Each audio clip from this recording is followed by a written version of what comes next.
주님께서 주시는 최선의 선물이 무엇일까요? 주님은 자기를 찾아온 사람들에게 오병이어로 기적의 빵을 먹여주셨습니다. 이와 같이 주님께 오면 영원히 배고프지 않고 목마르지 않을 것임을 깨닫기를 원하셨습니다. 그러나 사람들은 깨닫지 못했습니다. 당시 대부분의 유대인들은 예수님의 의도도 모른 채 그렇게 애써서 전하시는 말씀도 전혀 알아듣지 못했습니다.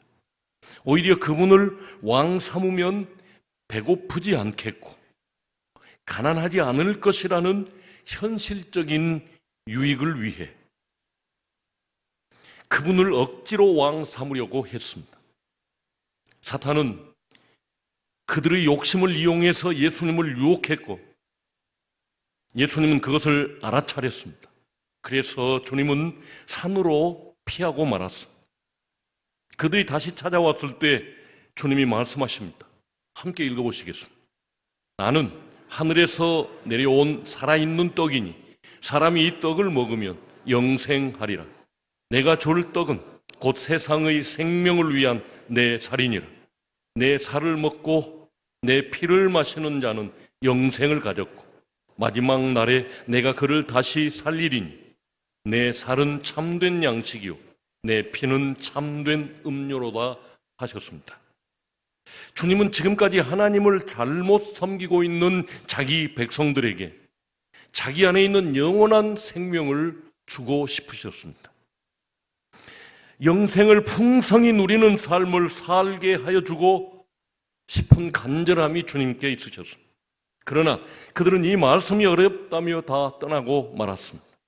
그렇게 6월절도 지나가고 지금처럼 이제 우리가 매년 후반기에 지키는 추수 후에 유대인들의 마지막 절기인 초막절이 찾아왔습니다.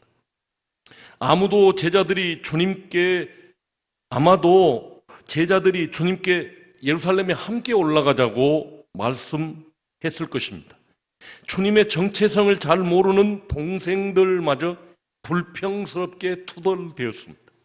그러나 주님은 다 올려보내고서는 혼자 갈릴리에 남으셨습니다. 며칠 후 주님은 은밀히 혼자서 예루살렘으로 올라오셨습니다. 예루살렘에 올라오셨지만 자기를 숨기고 조용히 계셨습니다. 주님은 절묘한 어떤 때를 기다리고 있는 것이 분명했습니다. 때에 맞추어 꼭 전하고 싶으신 말씀이 있었기 때문이었습니다. 명절이 반쯤 지나갈 무렵 주님은 갑자기 사람들 앞에 나타나셨습니다. 그리고는 성전에 서서 사람들을 가르치시기 시작했습니다. 그때 주님께서 가르친 말씀은 자신이 하나님께로부터 보냄을 받은 메시아임을 분명히 주장하십니다. 함께 읽어보시죠.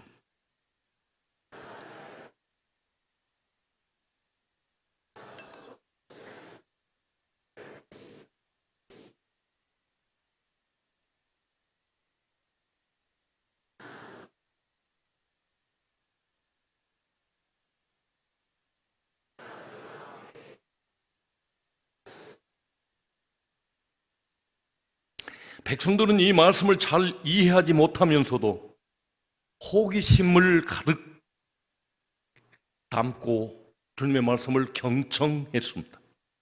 그리고 그들의 입에서 나사렛 예수는 그 선지자라, 메시아라 라는 말이 흘러나오기 시작했습니다. 그런데 그분이 예루살렘으로 올라온 때부터 뒤를 쫓는 그림자가 있었습니다. 그들은 주님의 일거수일투족을 하나도 놓치지 않고 지켜보면서 그분을 체포할 기회를 엿보고 있었습니다. 오늘 본문을 보아도 3번씩이나 주님을 체포하려 했으나 백성들 때문에 행동에 옮기지 못하고 있음을 볼 수가 있습니다. 드디어 명절이 마지막 날이 다가왔습니다. 초막절 또는 장막절이라고 하는 유대인들의 이 큰 명절에는 모든 유대인들은 자기 집을 떠나 길가나 빈 터에나 심지어는 지붕 위에다 초막을 짓고 풀로 천막을 짓고 일주일 내내 거기서 지내는 것이 그들의 절기의 행태였습니다. 그러다가 명절 마지막 날에는 의미 있는 의식 한 가지를 행했습니다. 그것은 곧 실로암에 제사장들이 가서 줄을 지어 황금 항아리에 물을 담아다가 제단에다 붓는 의식이었습니다. 실로암이라고 하면 우리는 연못 같은 인상을 받습니다마는 기혼샘이라고 하는 물이 그냥 폭포수처럼 솟아나오는, 생수가 터져나오는 그런 샘에서 예루살렘 쪽으로 굴을 파가지고 물을 흘러오게 해서 거기 물이 모여있는 곳, 그곳이 실로암 연못이었습니다. 그래서 이곳의 물은 항상 깨끗하고 시원하고 맑았습니다. 이처럼 유대인들은 실로암에서 길러온 물을 부으며 할렐의 찬송을 부릅니다. 우리 성경 시편 113편부터 118편까지 이 시편을 할렐 찬송이라 하는데 주로 하나님을 찬양하는 내용의 노래를 이때 불렀습니다. 이들이 이러한 의식을 행하는 것은 그들의 조상들이 광야를 행진하는 중에 물이 없어서 고통을 당할 때를 기억하며 행했던 일입니다. 바위를 터뜨려 하나님이 물을 마시게 하였든지 쓴물, 바닷물이 변하여 맑은 물로 마실 수 있게 변하게 하셨던 그 물을 주신 하나님을 기억하며 드리는 의식이었습니다. 하나님께서 반석에서 물을 내어 마시게 해주셨던 그 은혜를 오래오래 기억하려는 목적으로 행해졌습니다. 마지막 날 이 극적인 장면이 진행되고 있을 즈음에 제단 곁에 서 계시던 주님께서 갑자기 일어서셨습니다. 그리고는 큰 소리로 외치셨습니다. 함께 읽어보시죠. 시작.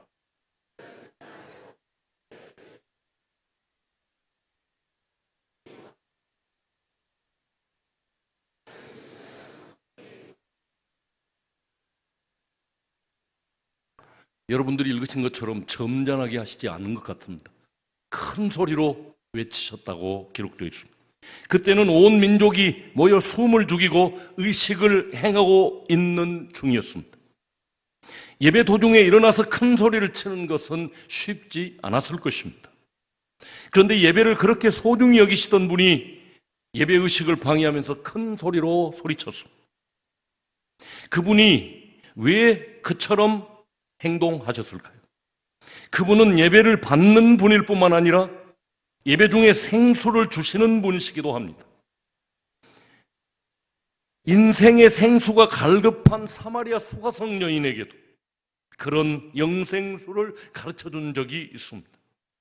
유대인들이 장막절에 실로암 물을 갖다 붓는 이유는 광야에서 조상들이 받았던 하나님의 은혜를 기억할 뿐만 아니라 그 은혜의 감격을 회복하고 오래오래 유지하고 싶은 의미와 목적이 있었습니다. 그런데 그런 은혜 회복에 대한 아무런 감격도 없었습니다. 매년마다 갖다 물 붓는 그 의식을 구경하고 있었을 뿐이었습니다. 분명 또는 새로운 결단이나 변화도 없이 1년에 한 차례의 의식적으로 그 일을 치른다고 해서 무슨 의미가 있었겠습니까? 분명한 사실은 구약에서 물을 낸 반석은 신약 시대에 오실 생수의 근원이신 그리스도를 미리 보여주신 것이었음을 바울은 말합니다. 신약 성경 고린도전서 10장 4절을 함께 읽어보겠습니다. 시작.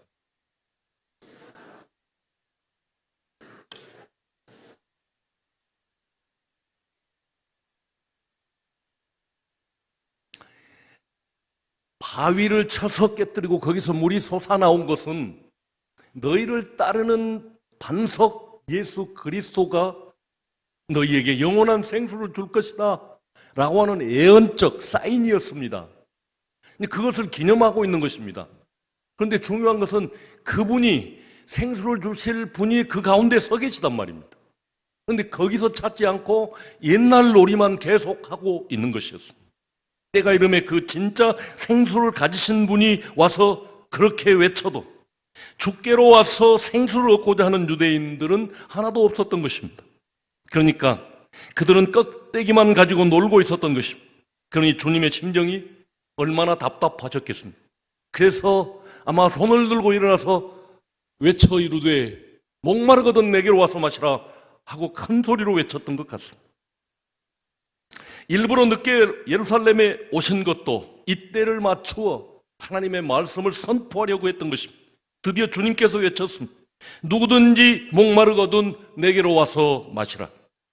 이렇게 말씀하신 것은 너희가 와서 퍼가야 할 생수는 실로암이 아니라 바로 내게 있다 라고 외친 것입니다. 어제 우리 전인적 치유사역에서 많은 참여한 분들이 성령의 임재를 경험했습니다. 아픈 허리가 부드러워지기도 하고 등짝이 뜨겁기도 하고 눈물이 펑펑 쏟아지기도 하고 성령의 임재를 몸으로 체험했습니다. 여러 날 광고했지만 박군희 권사님이 이 나이에 내가 참여했는데 그러고 말씀하셨거든요.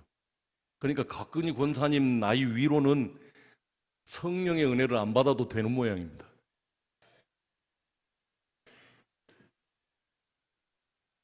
그러니 이 말씀을 알아듣는 사람이 하나도 없었습니다.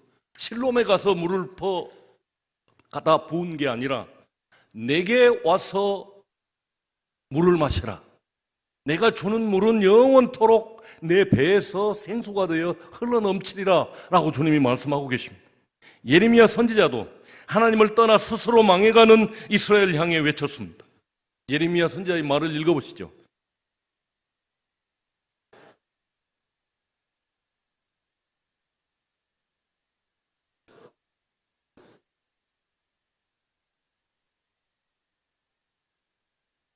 아울러 이 의식은 주님께서 보내실 성령에 대한 예언적인 의식이었습니다. 다시 한번 오늘 우리 본문 말씀 37, 38절을 읽어보겠습니다. 명절 끝날 곧 큰 날에 예수께서 서서 외쳐 이르시되 누구든지 목마르거든 내게로 와서 마시라. 나를 믿는 자는 성경의 이름과 같이 그 배에서 생수의 강이 흘러나오리라. 나를 믿는 자는 예수를 믿는 것이 그 생수를 퍼 마시는 것이라 하는 말씀입니다. 이 말씀의 중요한 강조점은 내게로 와서 마시라는 것입니다. 생수의 근원이신 자기에게로 와서 마시라는 것입니다. 그리스도만이 인간의 목마름을 해결해 주실 수 있는 유일한 구원자라시는 것입니다. 지금 생수의 근원이신 분을 앞에 두고 뭘 하고 있느냐? 유대인들에게만 한 이야기가 아니라 오늘 우리 청계중앙교회 성도들에게 이야기하고 있습니다. 여러분에게서 하나님의 생수를 계속해서 공급해 주실 그분이 여기 임재해 계시는데 어디를 쳐다보고 있느냐고 주님이 안타깝게 여기시는 것입니다. 실로암이란 히브리어로 보냄을 받았다. 실로암, 보냄을 받았다라는 뜻의 말입니다. 그렇다면 지금 너희에게 보냄을 받은 자가 누구냐는 것입니다. 조금 전에도 성전에서 알아듣도록 누누이 말씀하셨습니다. 이 말씀을 외치기 전에 성전에서 하신 말씀입니다. 읽어보시죠.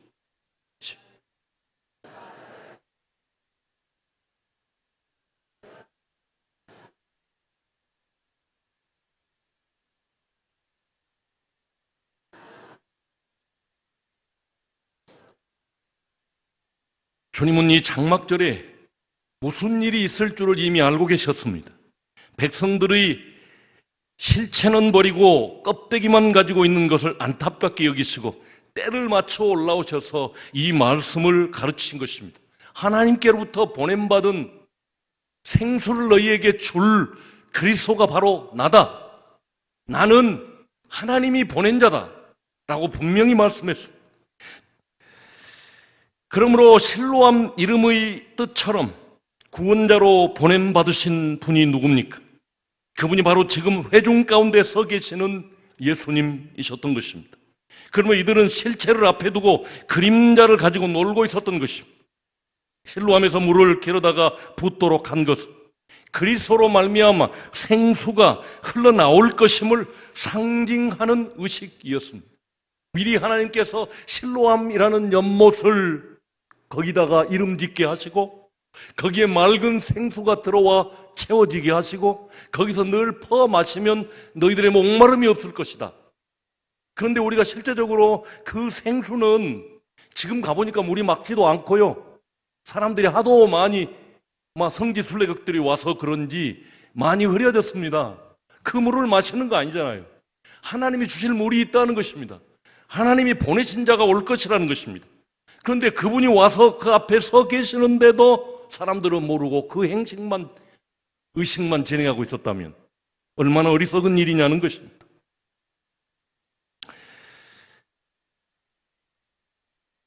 나를 믿는 자는 내게로 와서 마시라. 성경의 이름과 같이 그 배에서 생수와 강이 흘러나오리라. 주님의 말씀의 요지는 하나님의 보내심 받은 자, 곧 생수를 주실 자를 믿음으로만 성령의 생수를 마실 자격이 있게 된다는 것이었습니다. 생명의 물은 하나님께서 이 땅을 구원하라고 보내신 주님을 믿고 성령을 받을 때 아버지로부터 흘러나와 내 인격 속에 채워지고 충만성, 성령이 오순절 강림 후에 우리에게 왔을 때에는 특징 하나가 있는데 충만성입니다. 우리 속에 채워지고 남아서 넘치게 될 것이라는 것입니다. 성령이 임하시면 주체하지 못하는 우리 지체들을 우리는 많이 보았습니다. 다시 말해서 생수의 근원은 예수 그리스도, 더 정확하게 표현하면 예수께서 주시는 진리의 말씀이십니다. 그 진리대로 살면 인생이 가장 가치 있고 메마르지 않고 늘 촉촉한 삶, 결국 보람 있는 인생을 살 수 있다는 것입니다. 저는 목회자로서 그것을 보고 있습니다. 우리 청중인 중에 어떤 권사님은 메말라 있고 어떤 권사님은 충만해 있고 어떤 집사님은 더 기도해서 성령의 충만을 경험해야 되고 어떤 분은 좀 메말라 있고 라고 하는 걸 제가 판단하고 있다는 것입니다. 그래서 공개적으로 와서 전인적 치유 수양에 참여하고 그 촉촉한 은혜, 성령의 생수를 받으십시오 해도 말 안 들은 것을 어찌하겠습니까? 결국 성령이 우리 속에 충만해지면 가장 보람 있는 인생을 살 수 있다는 것이 지금 주님이 외치고 계시는 내용입니다. 그렇게 그리스도로부터 받았던 말씀들을 성령께서 오셔서 새록새록 생각나게 하시면서 진리의 말씀으로 우리 가운데 뿌리 내리게 해 주시겠다는 말씀이셨습니다. 성령이 아니면 하나님의 말씀을 깨달을 수도 없고 그 말씀이 내 인격 속에 내려앉아서 생수의 강이 되어 샘솟는 그런 샘을 만드실 수 없습니다. 주님을 믿고 그 진리의 말씀을 받은 나에게 성령께서 오셔서 내 안에서 역사하기 시작하면 그 말씀이 생수가 되어 우리 안에 강같이 흐르게 될 것입니다. 그러므로 진정한 그리스도인은 주님께서 전하여 주신 진리의 말씀을 믿음으로 받아 성령님과 함께 살아가는 사람이라 할 수 있을 것입니다. 바울이 로마서에 이렇게 말씀하고 있습니다. 읽어보시죠.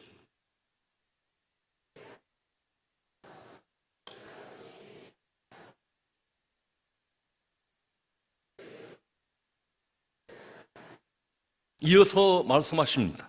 무릇 하나님의 영으로 인도함을 받는 사람은 곧 하나님의 아들이라. 어제 여러분들이 전적 치유소양에서 성령이 임하시는 어떤 감각을 몸으로 영으로 머리로 느꼈다면 여러분들은 하나님의 아들이셨습니다. 하나님의 영이 임재하셔서 만져주셨습니다. 그것은 곧 내가 너를 사랑한다 라고 하는 하나님의 사인이었습니다. 여러분, 성령께서 주시는 진리의 말씀을 받아 먹은 결과가 무엇일까요? 그것은 속이 확 뚫리는 시원함, 곧 기쁨과 환희입니다. 영원한 세계와는 완전히 단절되어 살던 답답한 사람이 하늘로 난 창문을 발견했을 때의 기쁨일 것입니다. 그 인생의 모든 일에 참된 소망이 흘러 넘치게 될 줄로 믿습니다. 어둠의 하늘로부터 밝은 빛이 그 창을 통해서 흘러 들어오게 된다 하는 말씀입니다. 정말 하나님의 용서와 구원을 경험한 사람들의 마음 깊은 곳에는 생수와 같은 기쁨이 쉬지 않고 솟아오르게 되어 있습니다. 그러나 유대인들은 여호와 하나님에 대한 어떤 기쁨도 없었습니다. 의식을 행할 뿐이었습니다. 이 모습을 바라보는 주님의 심정이 오죽 답답했겠습니까? 시원한 물을 가져다가 붓고 할렐루야 찬송을 부르면 못하겠습니까? 그래서 주님께서 이렇게 외치셨습니다. 너희들 이 의식을 왜 행하는 것이냐?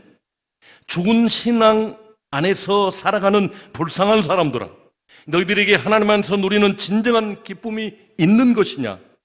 그러므로 주님은 내게로 와서 나를 마시라고 말씀하신 것입니다. 그러면 성령이 오셔서 너희 가장 깊은 인격의 배로부터 생수의 강이 흘러 넘치게 하리라는 것입니다. 성령을 부어 항상 함께 살게 해주겠다. 괄호하고 써져 있잖아요. 아직 영광을 받지 않으셨으므로 십자가에서 죽으시고 부활하신 영광을 받으신 후에야 성령이 올 것이라고 예언하고 있지 않습니까?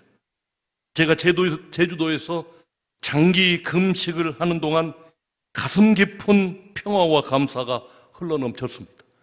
거의 40일이 다 돼갈 쯤 하나님은 제게 지금까지 한 번도 볼 수 없었던 굉장하게 폭이 넓은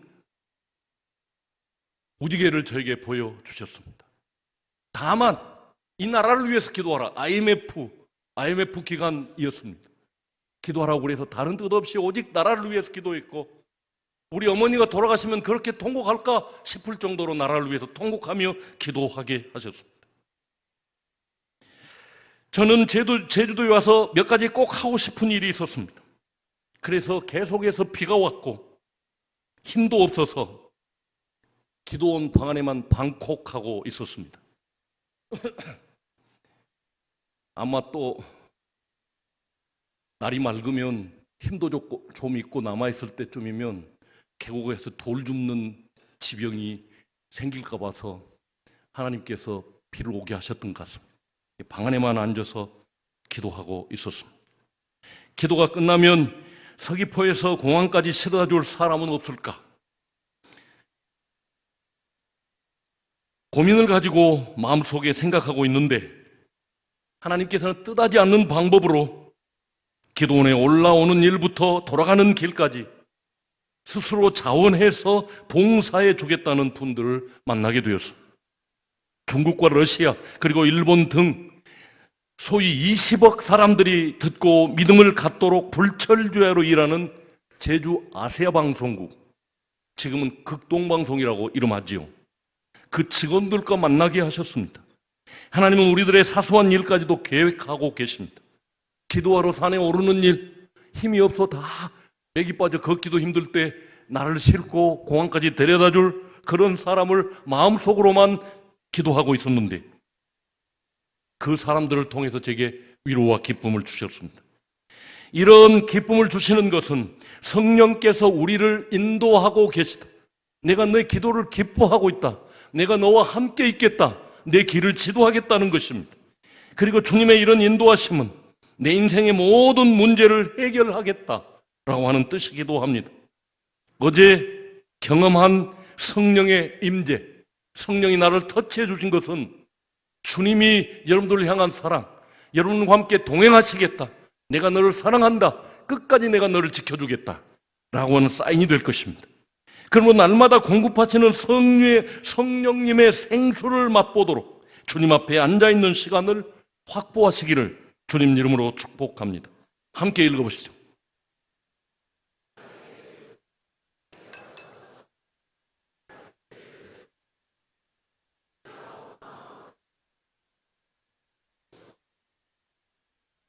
그분을 찾고 그분을 만나기를 사모합시다.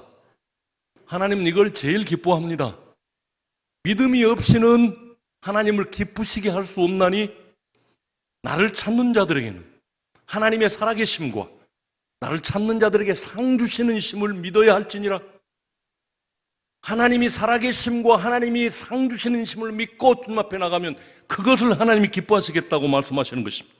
주님이 우리에게 꼭 주시고 싶은 최선의 선물은 생수의 강이신 성령님이십니다. 어느 시대든지 성령이 없이는 신앙 유지가 불가능했기 때문입니다. 그러므로 주님을 영접하고 성령의 인도하심에 따르면 생수의 강이 우리 배에서 흘러 넘쳐서 이웃들도 다 알게 하시고 마시게 하실 줄로 믿습니다. 성령님의 은사, 성령님의 임재에는 전념성이 있습니다. 옆에서 은사 받으면 또 옆에도 아마 그 영향력이 있기 때문에 그런 것 같습니다. 어제도 그랬고요. 해결되지 않는 모든 문제들이 눈 녹듯이 다 해결될 줄로 믿습니다. 왜냐하면 성령님이 임하면요, 능력의 천사들이 주변을 둘러싸지 않겠습니까? 성령 하나님이시니까 하나님이 가는데 하나님을 지키는 천사들이 그룹이며 천군이며 천사들이 주변에 오지 않겠습니까? 능력의 천사들이 함께 하기 때문에 그 천사들의 감동으로 응답의 사람들이 나타나서 여러분의 문제를 해결할 줄로 믿습니다. 그러므로 주님이 그토록 주고 싶어 하시는 당신의 십자가 죽으심으로만 그 성령이 백성들에게 임할 줄을 아시고 십자가에서 기꺼이 죽고 약속하신 대로 40일이 지나고 열흘이 지나 오순절에 성령이 임했던 것을 기억하고 그분과 함께 동행하시기를, 그리고 그 성령의 임재를 경험했다면 근심된 일 하지 않고, 하나님께서 근심할 일 하지 않고 하나님의 말씀과 계명대로 살면 하늘나라 갈 그때까지 함께 하실 줄로 믿습니다. 할렐루야. 하나님의 선물이신 성령님과 영원히 동행하시기를 주님 이름으로 축복합니다. 찬양하겠습니다.